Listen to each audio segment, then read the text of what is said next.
All right, thank you, Eddie, for joining us for this evening's FDA Meeting Prep webcast. My name is Corinne Pettit, and I will be your moderator for tonight's presentation. Before we get started, I just wanted to go over a few GoToWebinar details with you. We've taken a screenshot of the attendee interface. You should see something that looks like this on your own computer desktop in the upper right corner. You've joined the presentation listening using your computer speaker system by default. This means if you hear music through your computer, you should be able to hear the presentation. If you prefer to join over the telephone, just select Use Telephone in the audio pane, and then dial-in information will be displayed there. You'll have the opportunity to ask questions at the end of the presentation. Currently, we have everyone muted to ensure there's minimal noise and feedback during the webcast, but we will unmute you as soon as we are into our Q&A time. With that, I want to now introduce you to our key speaker, our Vice President of Government Relations and Advocacy, Leah Howard. Leah's been with the Foundation for almost 4 years and works out of our office in the DC area. Thanks so much. I'm glad to be with you all today. Also joining me on today's webinar is Teresa Barnes. And as you see here on the slide, Teresa is an advocate with a number of patient advocacy organizations, and we're excited to have her sharing her perspectives with us today. So we wanted to begin, and I'm having trouble actually advancing the slides. There we go. We wanted to begin by just giving you an overview of what we're going to cover this afternoon. We're going to touch on a few things. I'll give a quick background on patient engagement at the FDA, just to give us all a sense of what we're talking about here when we say patient engagement and the meetings that are taking place at the FDA. Teresa is going to share her perspectives, and then certainly if there's questions, we can ask them at that time. And then I'm going to dig in a little bit to the meeting itself. We'll talk about how to join the meeting. There's a couple of different ways to participate. We'll talk about the topics that are going to be covered. I'm going to give you some day of details. And then we have a couple exciting events that we want to invite you to join us for. So let's move on to the next slide. So when we talk about patient engagement at the FDA, the program that we're talking about, these patient-focused drug development meetings, which probably heretofore I'll call the PFDD meetings, the purpose of these meetings is really in a more systematic way to create a platform for the Food and Drug Administration, the FDA, to gather patient perspectives on both symptoms that impact all of us in our daily life when we live with a disease, as well as discuss treatments and approaches to treating and the decision-making process that goes into deciding how and whether to treat a disease or a condition that you may be living with. Before these meetings were created, and they were created by an act of Congress, there really wasn't a great way for the Food and Drug Administration to get patient input. There were very small public comment, patient comment opportunities, but most of those occurred as part of the drug approval process. So this was a very intentional way, and the FDA says more systematic way, to try to get patient input. And really what the FDA is interested in is gaining a better understanding of what patients are thinking about when they're considering things like benefit and risk. And the information that they're hearing in these patient-focused drug development meetings is really informing their analysis of drug approvals, both during and outside of the review process. So what we're going to talk about today is the psoriasis patient-focused drug development meeting, but really our meeting ought to be considered within the context of what the FDA is doing here. And so the FDA, over the course of several years, is holding about 24 meetings with different patient advocacy groups and different patient advocacy communities to understand what we all think about when we think about symptoms and treatments. And then they'll take the feedback that they gather and use that to inform their thinking about drug applications, both for psoriasis as well as for other diseases that might be relatable to our community for some reason or another. So not only are you contributing to the FDA's decision-making process for drugs that might impact you and psoriasis and the psoriasis community, but also for possibly for a number of other disease areas. So I can tell you in talking with the FDA staff, they're very excited to hear what we have to share next month. Let's move on to the next slide.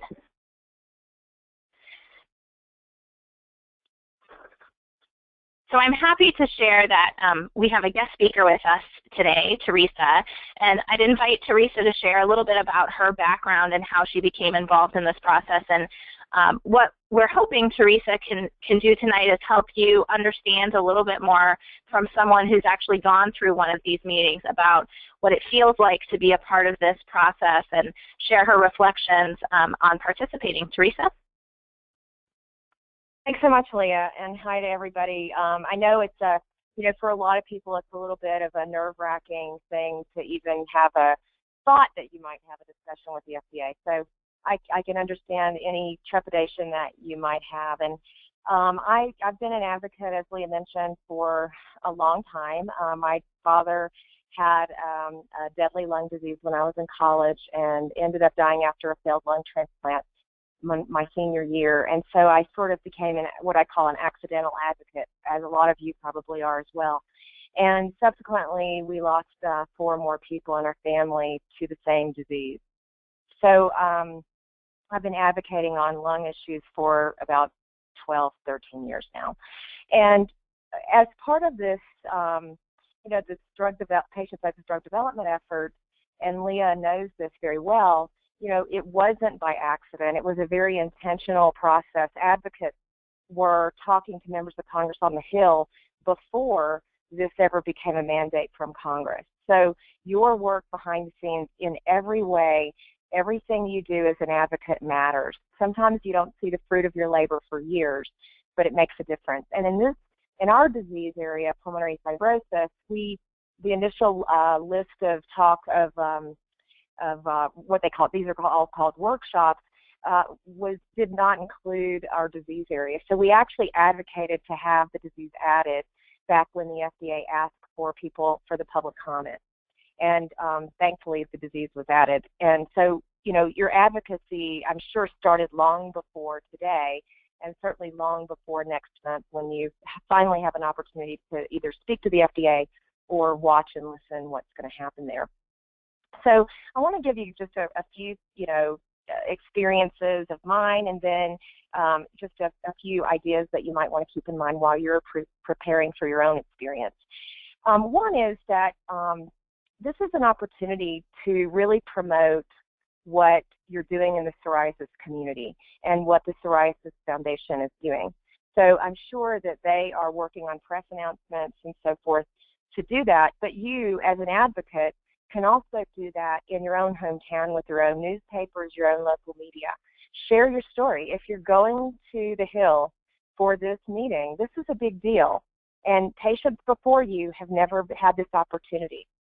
So if you can share it with your own hometown media, maybe they're going to provide a template for you, but I think having your media know about it might end up getting some really good local press, and I would highly recommend that you consider it.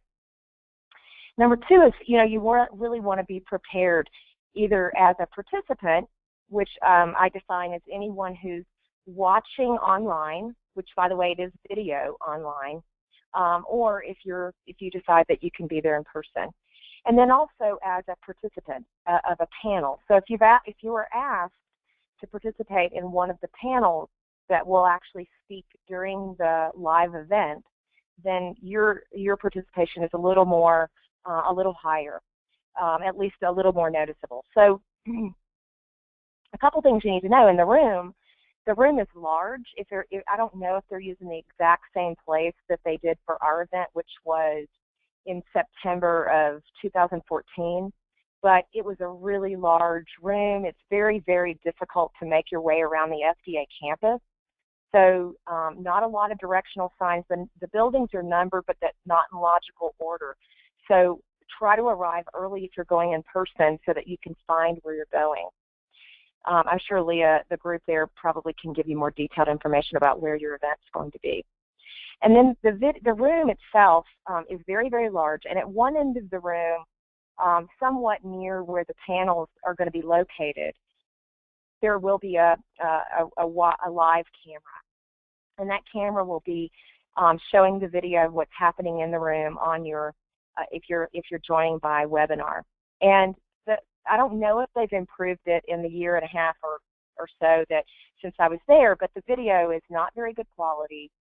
Just, web video sometimes isn't, especially when it's live, but it's also sort of at a distance. So you probably won't be able to make out the people's faces that are on the panel. But that's okay because you'll be able to hear them very clearly. Also, if you're participating from your computer or listening in, I think you can also dial in with a phone number. They will give an opportunity for you to ask questions. So be prepared. If you have some burning questions that you'd like to ask, you may get an opportunity to ask those live. So be prepared with your question ahead of time. And if you happen to be a panelist, you want to prepare your statements as well on your perspective. And keep in mind, the science of the disease is important, but what they're asking you for is for your experience. How has this disease affected you or someone in your family, and how did you, what was important to you, what matters most to you in the disease process, and and also what risks are you willing to take in drug development or device development, which is what FDA wants to hear about. What are the things that are most important in your day? How does your disease affect you and your family, and why is that important? And I gave Leah a copy of my talk that I did because I was one of the 8 panels. We had two, in our particular event, we had 2 panels, each with 4 speakers, and I was one of 4 speakers on one of the panels. And I wrote my discussion down. I suggest you do that. If you're comfortable with it, it will help you. I'm not suggesting you read every single word of it. If you're comfortable ad-libbing, do that because it usually makes it go a little bit better. But if not, read it. But you want to make sure that you stick with the time limit that FDA gives you. And writing it down is an opportunity to sort of test yourself and make sure your length is right, because you can read it out loud to your friends and family until they can't stand it anymore, and make sure that you stay on time. Also, a couple of, I think, important things is, one, all of the events that have preceded you are online. So if you go to the FDA's website, the Patient-Focused Drug Development page, you can just Google it. It'll pull up a list of all of the disease areas that have gone before you. And it will list the dates of those events. It will give you the agenda for those events. It'll give you the slides that were presented. It'll give you a transcript, and it will give you background that was included in the event. And then I think this is the most important, or a couple of most important things. One, it has the webcast recordings of past events. So if you are really interested in exactly how the event goes, I suggest listening to maybe 1 or 2 of the webinars that preceded you to see how they go to make yourself more comfortable. The other thing is the most important document, I think, that results from the event is what's called the voice of the patient. I think Leah's going to talk about that, but the voice of the patient is a report. It's a PDF file that is created from all of the discussion that happens that day. So at your workshop, everything that happens, the things that different speakers pull out as important, the things that people on the phone or on the web ask in question is included. If at the end of the event, towards the end of the workshop, I think it's the last, 30 minutes or something, they allow public comment from anyone else who's there in the room. And I think it's mostly people, either professional advocates or industry people, were the people that spoke at our meeting, but yours may be different. But those all make it into the final document. And that document, as Leah sort of indicated earlier, becomes guidance. So every word you share, everything you include will be included in this report in some form. And it provides guidance to anyone, anywhere who's looking at FDA information. It could be people in industry, it could be professional advocates, it could be anyone. But most importantly, it includes the people who are reviewing drugs or devices going to the FDA that have anything to do with psoriasis. So that is a really key document. And forever, as long as, until they update this process at sometime in the future, that document becomes part of the process. So it's very, very important, that you, one, participate as you can, and be really, understand that what you're saying will really make a difference, not just that day, not just for the people who are listening live, not just for the people who are in the room, but for the future of drug development and device development in your disease area. So, that's pretty much what I have to share with you. I don't have any huge words of wisdom except to say, get there early. It's really not an easy campus. It is a lovely campus, and there are sometimes live deer walking around. But get there early so that you can find your way, so that you're comfortable.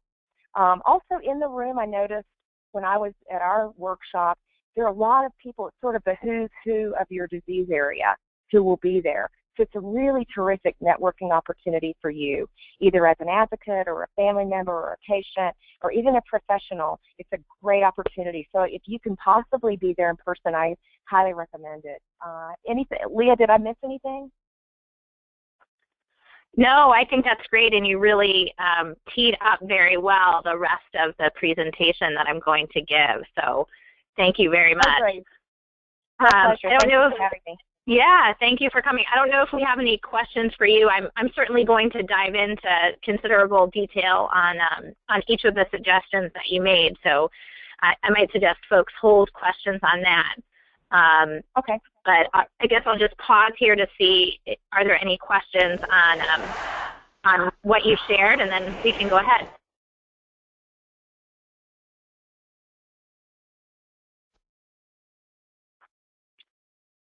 Okay, so at this time, I'm going to unmute attendees. So if you have any questions, the presenter will be able to hear those at this time.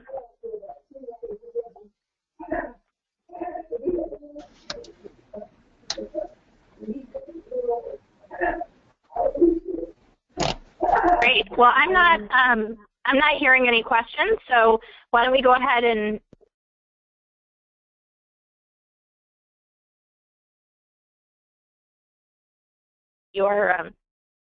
thank you, Teresa, again for your time today. We really appreciate your suggestions, and look forward to sharing with you the success of our meeting. If you want to move ahead to the next slide.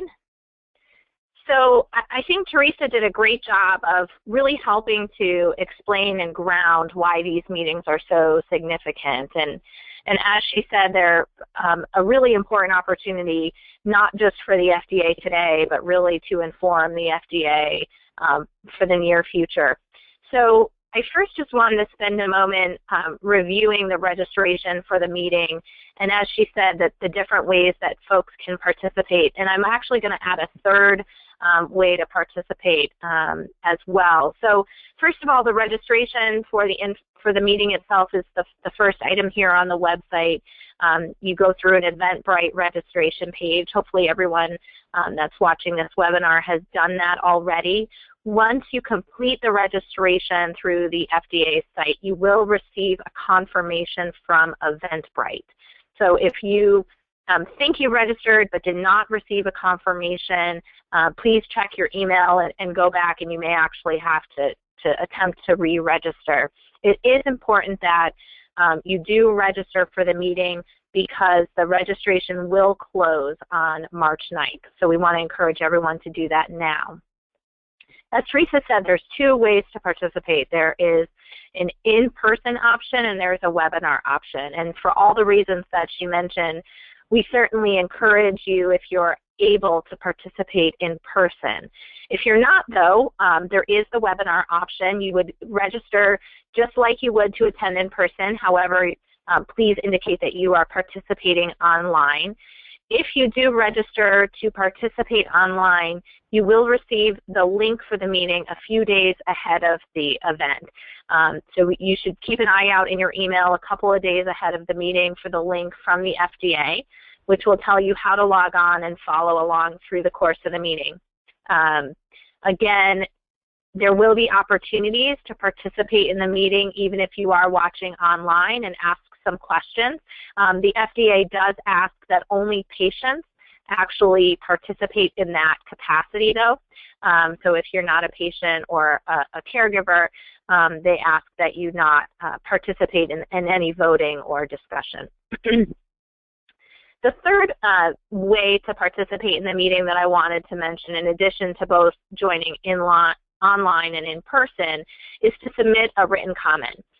Written comments may be submitted via the regulations.gov website up to May 17th. So once the meeting happens, there'll be an additional 2-month window until May 17th when this site is open for public comments to be submitted. We have provided here the web address. You can also go to regulations.gov and type in psoriasis into their search function, and you should be able to find the information. All you simply do is click comment now, and you can share any thoughts that you would like to offer. If, as Teresa said, if you are able to join in person, we do encourage you to think about volunteering to serve on a panel. The FDA is going to be breaking up the meeting into 2 topic areas, which we'll talk about in a little bit more detail in just a moment. And for each of the topic areas, the FDA is going to select a panel that will share their reflections on the topics, and those thoughts will kickstart the conversation. And exactly as Teresa shared, if you are serving as a panelist, that does give you an opportunity to share a little bit more about your experience and in that way be featured a little more in the meeting should you be pursuing any media opportunities or want to spend a little more time getting your story out there. To offer to be on the panel, what you need to do is copy the 10 questions that we're going to talk about in just a moment, which are up on the FDA registration page, and then answer as many of the questions as you can and send them to the website, the email address listed here, patient-focused@fda.hhs.gov. Once the panelist submissions have been received and the registration for the meeting closes, the FDA will be reviewing the submissions and selecting a diverse set of 2 panels. We have heard from the FDA that they would like those patient panelist submissions in by next Monday, February 29th. So please, if this is something you're interested in doing, take a few minutes this week to write up your answers and send those in. At the very latest, you will hear back from the FDA by March 10th as to whether or not you are going to be on a panel. So you'll have at least a week, if not more, to prepare your written thoughts, as Teresa suggested. So let's spend a couple minutes talking about what we will be discussing on the 17th of March, if you want to advance to the next slide. There's really 2 main topic areas that the day has been divided into. The first set of discussion questions relates to disease symptoms and the daily impacts that matter most to patients. As you heard Teresa and I share, the FDA is doing about 24 of these meetings, and just like with her experience, it was really the NPF and Leo Pharma that encouraged the FDA to focus on psoriasis as one of the topic areas. So the FDA held about 17 of these meetings and decided they wanted to do a few more. And last year, in November of 2014, they posted a notice saying they were interested in selecting a handful more diseases that they were going to focus on, and they had a few suggestions. Psoriasis was not on their list, but they asked for input on the diseases that they were considering, and the NPF wrote in encouraging them to focus on psoriatic disease. And last summer, in June 2015, we learned that they had in fact selected psoriasis as one of the 8 disease areas in this second round. So they've held 17 meetings, and now we're the first of the next group of 8 to go. Just as you heard earlier, for each of these meetings, they're following the same general template, the same general format, where they're having one set of discussions around symptoms. And here again, you see that the daily impacts of these symptoms, any specific activities that you're unable to do, how the symptoms affect you on your best days and worst days, and also how your disease has changed over time. And then finally, what worries you most about your condition. You can probably tell that while they're following the same general template and asking these same questions of all the communities they're talking to, the NPF did work with them to modify the questions slightly to really bring out areas that relate to psoriasis more clearly. So for example, we encouraged them to add a subset to the question of how your symptoms have changed over time to whether or not you would define your condition today as being well managed. Certainly they give examples here, both related to symptoms as well as related to activities of some of the things that may come to mind for you to share, but those should not be seen as items that are limiting. So they do want to hear about other symptoms or other activities that are not on these lists. So that'll be the first part of the conversation. And again, the FDA will select a panel of anywhere from 5 to 6 patients that'll share their reflections in this area, and then they'll move on to group discussion with everyone in the room. The second set of discussion topics relates to treatments. So this is a little bit more detailed, but again, you see them following the same kind of general structure where they're trying to better understand how our community is treating their psoriasis, how well your current treatment controls your disease, downsides to treatment, and what people are thinking about when they're thinking about an ideal treatment, whether that's the treatment you're on today or a treatment you would like to see in the future. Finally, they ask what factors you take into account when making decisions about selecting a course of treatment. And again, going back to the purpose of these meetings, you know, we know that the FDA did not have a great way to understand things like benefit risk, and that part of what these meetings help them to do is to better understand how, within the clinical context, they should be understanding the patient's appetite for benefit risk. So these are really important questions that we touch on, and they understand that not everyone in the community is going to have the same perspective on these issues, and they're eager to hear thoughts really of the entire community. So let me give you a few tips as we think about these two topics and how to get at the information that's most useful for the FDA.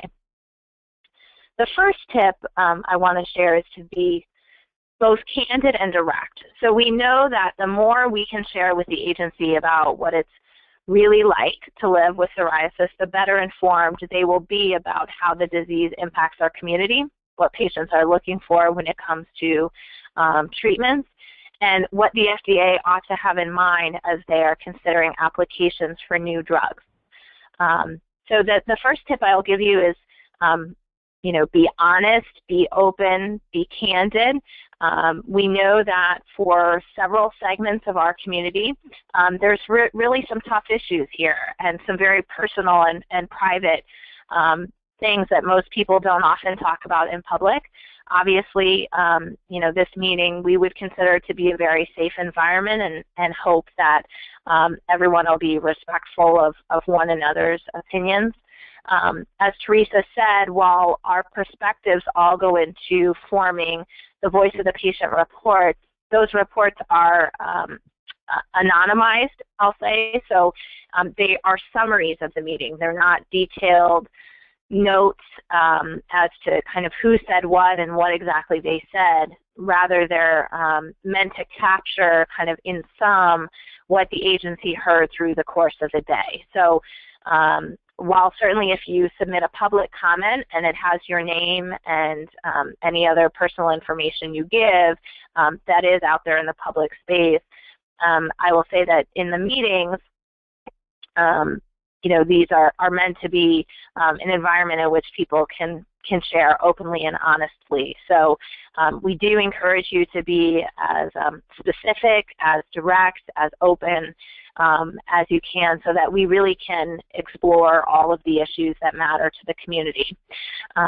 If there is a topic that's particularly sensitive, I know having watched the proceedings at some of the other meetings, there are some topics that related to intimacy and incontinence, topics that people didn't really feel comfortable sharing in such a public environment, and so they went up to the FDA staff during one of the breaks and they said, you know, here's something that nobody's really raising their hand and talking about, but I think you should know that this is a concern, and they offered their reflections.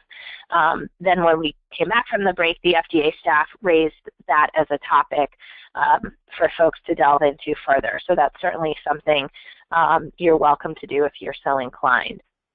The second tip I'll give you is all perspectives matter.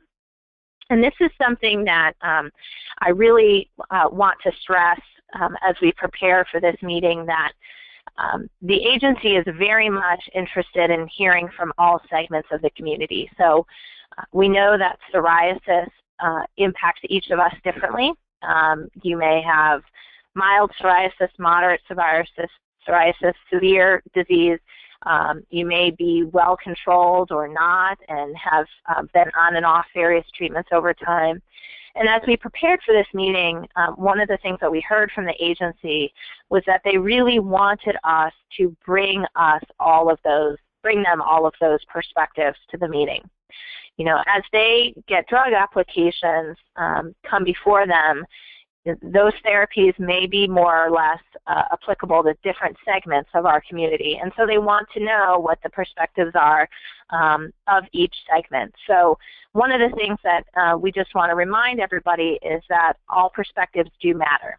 And your experience is no less important to share, just for example, because you may not have the disease as severely as the next person. The thoughts that you have, the decision-making that you go through when you're deciding to treat or not to treat are incredibly helpful for the agency as it considers therapies that come before it for all of our community or targeted therapies for just some segment of the community. So please do speak up and feel free to offer insights that have not been shared throughout the course of the day. Along those lines, I would say the FDA wants to hear it all. So it's okay if someone shares something and you say, no, I disagree with that. From my perspective, I care more about this issue, or that wasn't a concern at all to me. Instead, I was focused on this other symptom. So having that sort of discussion where, again, we can give the FDA a wide variety of perspectives is really helpful. So please do come prepared to really dig into these issues and share what matters most to you. Let's move on to the next slide. I wanted to give a couple of suggestions on tips for the day of the meeting. So Teresa gave you a very good recommendation of arriving early. I agree with her on that front, having been to the FDA many times. We're hopeful to have a very strong group of patient participants in this meeting, and so it may take you a few minutes to go through security. When you receive your Eventbrite confirmation, it will tell you where you need to go. So it'll say in that confirmation sheet, your registration is confirmed. Please arrive at building 1 to clear security, and the meeting will be in the great room. So go ahead and print that off so that you know where to go. As you heard from Teresa, the FDA campus is quite large, and Once you arrive, there's one kind of main entrance and exit. There is signs directing you as to where visitors may park, so keep an eye out for those. And there's significant walking paths where you can take to get from one building to the next. But please, I do encourage you to arrive by 9:30 to clear security. Think of it like going to the airport. You'll have to go through a metal detector and have any bags scanned. And then once into the security building, you'll follow the signs to get over to our meeting. The meeting is from 10 to 4, so of course we're not expecting anyone to miss lunch during the course of that. There'll be appropriate breaks for the restroom and to eat lunch. So please know that you'll be able to purchase food from a kiosk in the foyer, as well as beverages during the lunch break. Similarly, if you're watching it online, feel free to get up. You can walk away. We don't expect you to sit at your computer for 6 straight hours.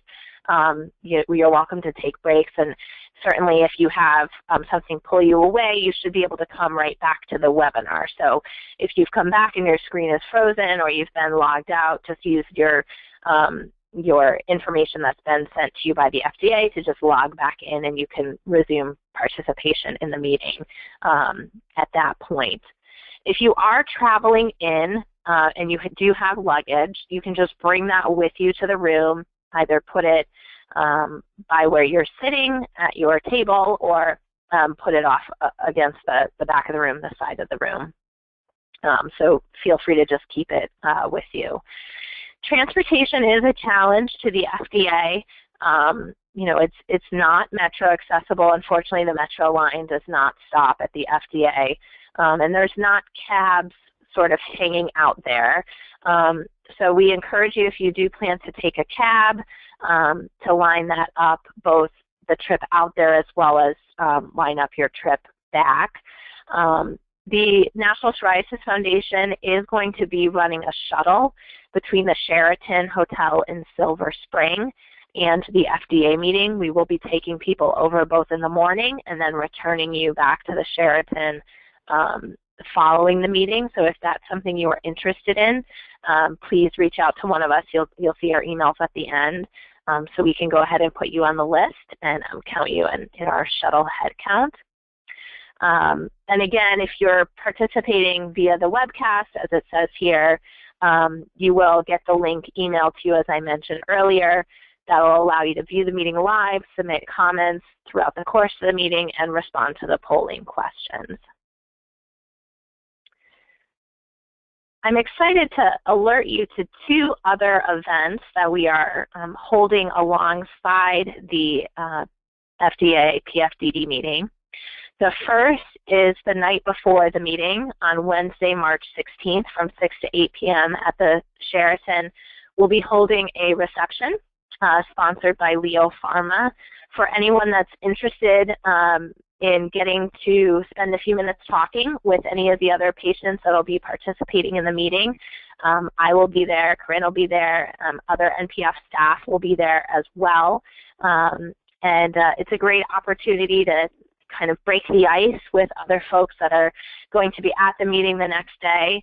As you heard from Teresa, we'll be in a very large room, spending a long time together on the 17th. So it's nice, I think, to have an opportunity to mingle a little bit with the folks that are going to be there and get to know one another, so that when we do spend the day together, it doesn't seem so intimidating when we're asked to share such personal information. So if you're interested in joining us for the reception, again, it's 6 to 8 on the 16th, and the website is right there to register for that. Also, on the morning of the 17th, before the meeting, we are holding a breakfast at the same hotel. And there's, again, an email address to send your interest in participating in that. The meeting will, the breakfast will be from 7:30 to 9, and that will have the shuttle run from that hotel, again, over to the FDA meeting. So if you want to come and park at the Sheraton and ride over with us in the shuttle, you're welcome to do so. I'm very hopeful that many of you can join us for both of those events. I think, again, it's a great way to connect with one another and hopefully get to see some folks in the community that you might not have seen in a while and spend some time making connections before we go in and share our perspectives. So with that, I'd like to open it up for questions. If anyone has any questions for me about the day, about why we're doing the meeting, or anything to help them prepare, I'm happy to answer them.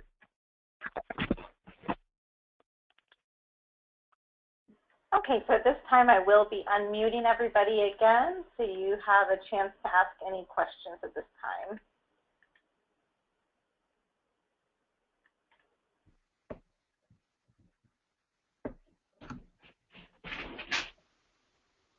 Hi, Leah. Can you hear me? Yes, I can. Go ahead. This is Kashia Gardner, and I had signed up to attend the day of. Now, my question to you is, are both the panels going to be going on simultaneously, or is it a session in the morning and a session in the afternoon? That's a great question. So they are staggered. There's one in the morning, and then likely there'll be the lunch break, and the next one will be in the afternoon. So everyone will participate in the entire discussion. Okay. All right. Thank you.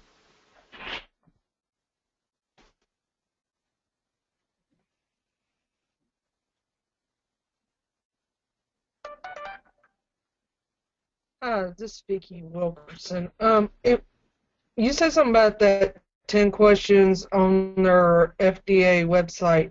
Do we fill that out only if we're going to be there in person? Yes, great question. So those questions are going to be what we discussed during the course of the day.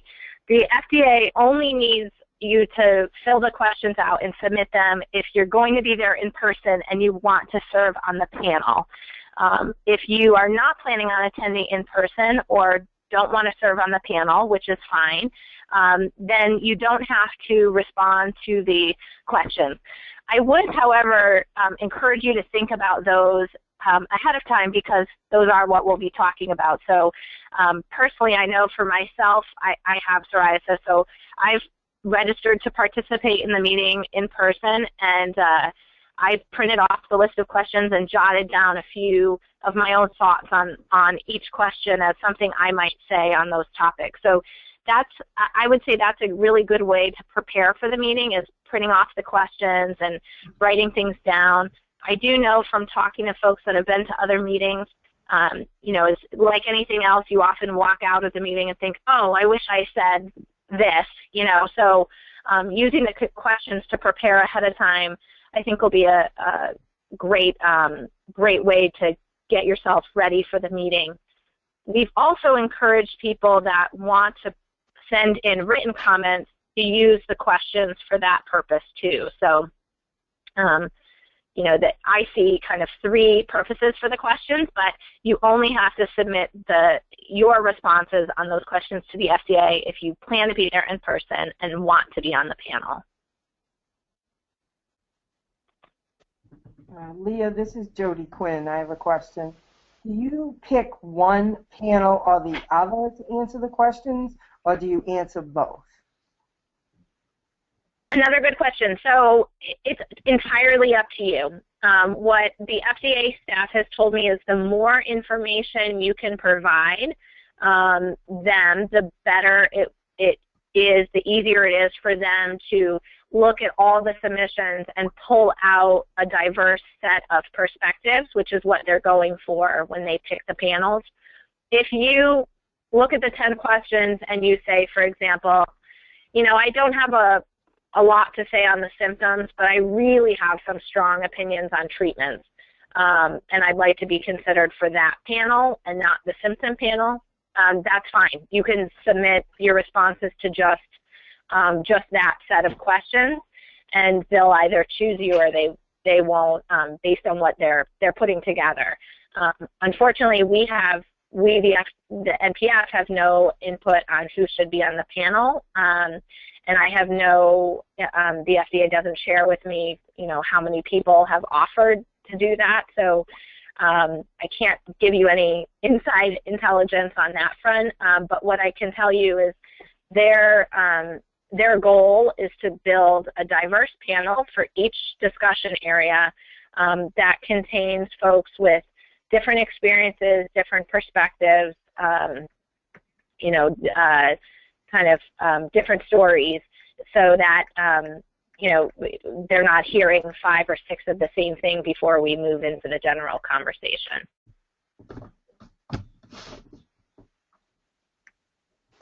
It's Pashia again. How many people will be on each panel? How many people will be chosen for each panel?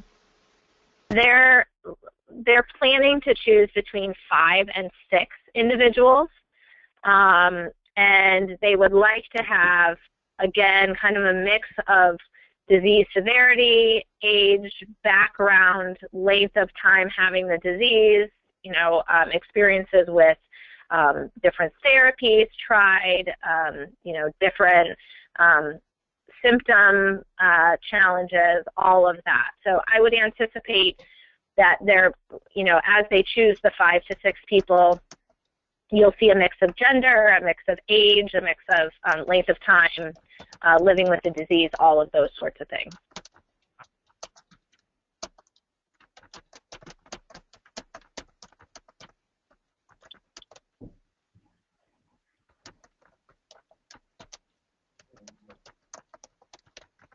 These are great questions. I guess I would just add from one of the comments Teresa made earlier, I want to again remind you that the FDA, even though they are experts in drug development, they're not looking at us, the patients, as experts in drug development. So, don't feel like you need to have, all the scientific information down, or, be able to talk about how drugs work, or, the way each drug operates in your system, any of those sorts of things. They're really interested in having a very layman's conversation around symptoms and treatment. So I want to reiterate Teresa's earlier point that they are not looking to patients in this meeting to be scientific experts, and really our expertise is something they can't get in any scientific conversation, and that is, what does the ultimate end user, that's the one that ultimately will take or choose not to take a therapy, thinking about as they make those decisions. And that's a tough thing for them to understand, and it's not something that a drug developer can tell them. It's really something that they have to hear directly from a patient. I will also suggest that sharing information about your treatment journey, the fact that if you, for example, have taken a number of different therapies over many years, sharing that sort of information is going to be helpful to them too. As you look at psoriasis versus some of the other diseases they've looked at, our community is one where there are a number of therapies. Some of the other communities they've talked to have not had that many. So they're very interested in kind of how patients have chosen to move between therapies, why patients have changed therapies over time, all of those sorts of things. So again, thinking about how they chose psoriasis, as opposed to other diseases to talk to, I think one of the things that was of interest is the fact that while there are a number of therapies for our community, and some of them patients respond really well to, we hear quite often from individuals living with psoriasis that they're not responding to therapies, and that they're hopeful that new therapies will come to market that will work better for them. And so I think those thoughts are really important to deliver to the agency.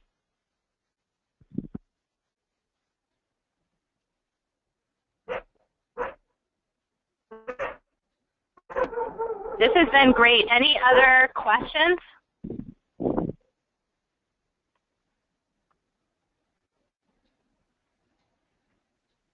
I have one. I was wondering if we were going to be able to. if we're going to be able to have a copy of the slides so we can have access to all those websites that were listed through there? Yep, we will make the slides available. We've also recorded this, so if you want to go back and if you logged in late and want to catch any of the beginning discussion, that'll be available to you too. And if we move to the last slide here, you can see my contact information. So feel free, Leah Howard, feel free to reach out to me again if you need any help registering. Corinne's there, feel free to reach out to her. So we just want to thank everyone for their willingness to join us tonight for this webinar, but also for participating in this meeting. This is really a once-in-a-lifetime opportunity, and I can tell you, having been in Washington for 15 years, working with a number of different patient advocacy communities, we are very fortunate to have this opportunity to present to the FDA. And I'm so excited that so many of you and others in the community have really seized upon this opportunity and are going to be participating in this conversation. So thank you for your time. I know giving up the day on the 17th is not easy, particularly if you travel. So I want to just extend our thanks and appreciation for that. And we look forward to seeing you hopefully at the reception and breakfast and meeting on the 17th. So feel free to reach out if you have questions. Otherwise, we'll see you in less than a month. All right, thank you so much, Leah, and thank you everybody who joined in. We will be providing a recording of this webcast today, so we should be getting those out within the next 48 hours. Excellent, thank you. Have a good afternoon, everyone. Thank you, goodbye.